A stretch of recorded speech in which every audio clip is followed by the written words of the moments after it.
when people started being hateful, I thought, well, it's not me. There's nothing wrong with me. I know I'm loved. I'm a good person. I do good things. A decade ago, Chevi Rabbit was a victim of a hate crime. She was assaulted and robbed. It left her traumatized. She decided to try to stop violence towards the LGBTQ+ community, and she created the Hate to Hope rally.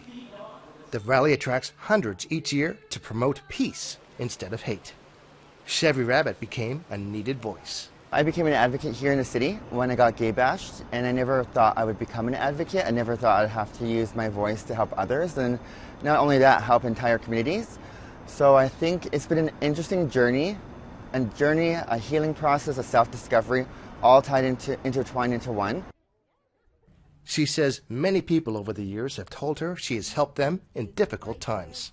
I would say a lot of men and a lot of LGBT men, no matter their cultural background or ethnicity, I would say a lot of men in the city and a lot of men in the province who are closeted because they're too scared to come out. It's not safe yet for them. And I would say a lot of trans folks have come and advocating. I think a lot of trans folks, despite whether you're Indigenous or not, need people to speak on their behalf. I see it on Facebook earlier. Rabbit says it's been an honor representing people. She meets with local and provincial governments to offer a path forward for the LGBTQ+ community and the Indigenous community. To advocate for people who are marginalized, people without a voice, people who are struggling, because I can say from a bird's eye view, looking in the entire LGBTQ from an Indigenous lens is going through active trauma.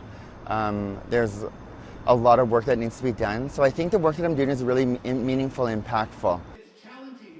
In 2017, she was recognized in Avenue Edmonton magazine as a top 40 under 40 in the city.